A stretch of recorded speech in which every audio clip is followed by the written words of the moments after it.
안녕하십니까. 돈으로부터의 자유, 돈을 통한 행복을 추구하는 생활인문학자 김기장입니다. 이 시간에는 돈이 따르는 사람, 돈이 주인처럼 악한 것이 아니라 하인처럼 부릴 수 있는 그러한 돈이 따르는 사람이 어떤 사람인지, 그래서 유형을 10개로 나눠봐서 한번 같이 생각해 볼까 합니다. 첫 번째는 모든 것에 감사하고 분수에 맞는 생활이다, 이렇게 얘기합니다. 많은 사람들이 최근의 사회를 피로사회, 그리고 자본주의, 극단적인 신자본주의로 인하여 빈익빈 부익부 현상으로 힘들어하고 있죠. 그러나 잘 생각해 보면 60년대에 아프리카보다도 못 살았던 우리나라가 지금 3만 불 시대를 넘어가면서 그 행복의 속도는 어떻게 됐는가? 오히려 일부에서는 이전에 어렵게 살았던 때가 행복했다, 이렇게 얘기하는 사람도 있습니다. 그 말은 결국 우리가 행복하는 것은 돈의 다과가 아니라 돈에 대한 올바른 철학과 돈에 대한 가치를 아는 것에서 출발한다 보고 있습니다. 그래서 돈이 따른 사람은 감사하는 사람이다, 이렇게 정의를 내리고 있습니다. 스트레스를 처음으로 학문적으로 분석한 한스 셀리 박사가 있습니다. 그 사람은 노벨상도 받게 되어 있죠. 그분이 은퇴 강연을 하면서 스트레스에 대한 문제와 여러 가지 해소 방안에 대해서 얘기를 했습니다. 그런데 마무리 시간에 끝나고 났을 때 우리와 같은 박수와 끝냈을 때 어떤 젊은이가 찾아와서 박사님 말씀은 잘 들었습니다만, 그러나 전 한마디로 어떻게 해야지 스트레스가 해소되겠습니까? 이렇게 얘기를 했습니다. 많은 사람들이 젊은이 지금 강의를 듣고 나서 이렇게 박사님을 불편하게 해드린가, 이렇게 말렸지만 한스 셀리 그분은 웃으면서 이렇게 얘기했습니다. appreciate, 감사입니다. 바로 우리가 돈이 따르지 않는 것은 돈을 버는 방법을 몰라서, 그리고 돈의 효용 가치를 몰라서 하기보다도 감사하지 않기 때문에 일어나는 것이 아닌가 보고 있습니다. 두 번째, 돈이 따르는 사람은 다른 사람들을 높이 세우고 배우기를 좋아하는 사람입니다. 지금 대부분의 그 잘 사는 나라는 북위도권에 있는 나라들이죠. 그러나 적도 근처에 있으면서 잘 사는 나라가 두 군데가 있는데, 첫 번째가 대만입니다. 대만은 아시다시피 중국으로부터 많은 어려움을 겪고 있죠. 경제적 뿐만이 아니라 많은 군사력인 위협을 불구하고 그 나라 사람들이 오늘 잘 살고 있습니다. 그리고 싱가포르는 말레이시아의 아주 조그만 어촌이었습니다. 우리나라로 보면 한 도에도 불과하지 않은 그 나라가 이렇게 잘 살게 되어 있는 거죠. 이 두 나라를 봤을 때 공통점은 자원도 없고, 그리고 외부로부터의 어려움이 있지만 우리 그것을 오히려 어려움을 극복해서 오늘날 잘 사는 나라가 된 것이죠. 이 말은 결국은 우리가 돈이라고 하는 것은 부모가 돈이 많다든가 또 돈을 많이 번다든가 거기서 나오는 것이 아니라 어려운 환경을 이겨나갈 수 있는 그러한 회복 탄력성이 있지 않나, 이렇게 보고 있습니다. 세 번째는 배운 것을 실천하는 것입니다. 우리가 아는 사람은 너무 많죠. 최근의 인공지능 시대에서 우리가 모르는 것을 누구한테 물어볼 필요도 없습니다. 1톤의 생각보다 1g의 실천이 더 중요한 것이죠. 우리가 아는 것이 중요한 것이 아니라 돈에 대해서 우리가 알았으면 하나라도 실천하는 것이 세 번째 제시하는 팁입니다. 네 번째는 건강관리와 그리고 인생을 즐길 수 있는 용기입니다. 용기는 커트라인이 없다고 합니다. 모든 사람이 성공을 계속할 수는 없죠.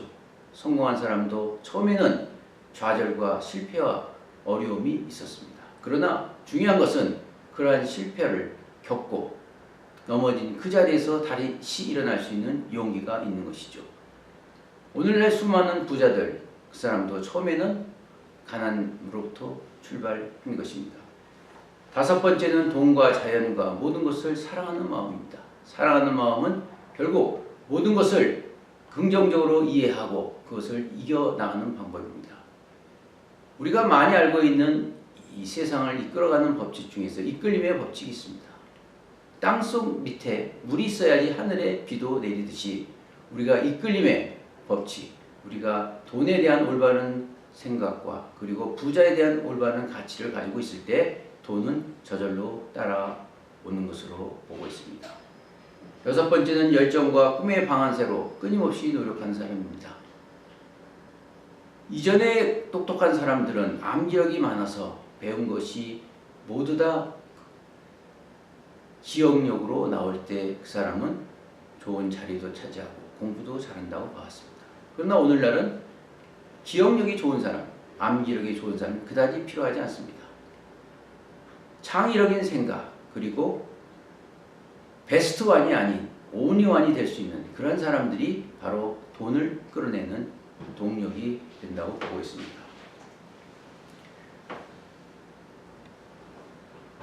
다음에는 역경과 그리고 회복 탄력성을 갖고 있는 사람입니다. 회복 탄력성이라는 것은 공을 하늘에서 떨어졌을 때 바로 튀어오를 수 있는 역경 지수인 것입니다. 모든 사람들의 역경은 다 동일하다고 보고 있습니다.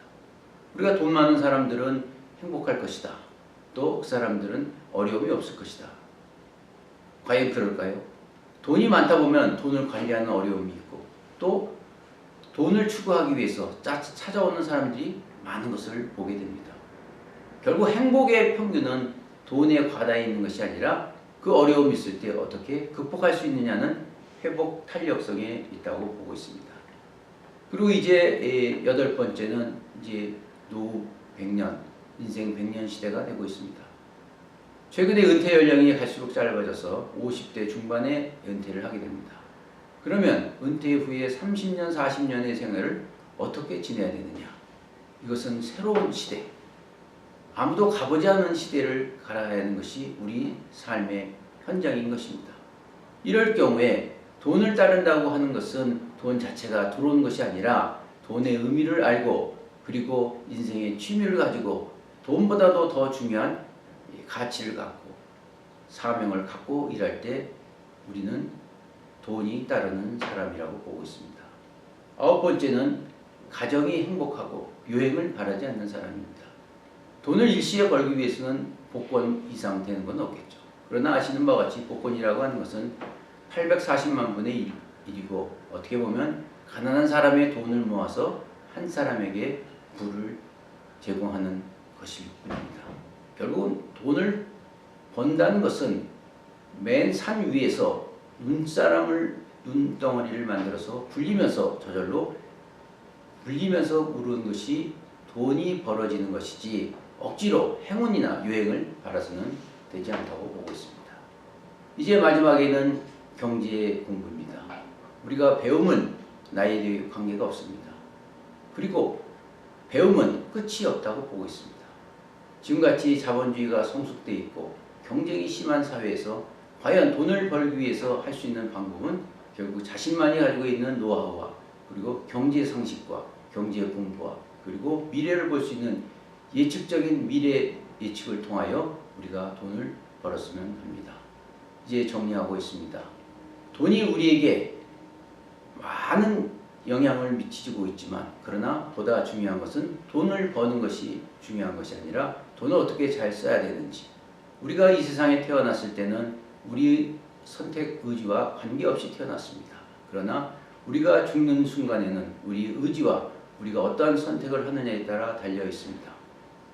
유튜브를 시청하는 시청자 여러분, 우리가 돈을 잘 버는 방법이 중요한 것이 아니라 돈을 잘 써서 행복한 미래가 되기를 기원하면서 마치도록 하겠습니다. 감사합니다.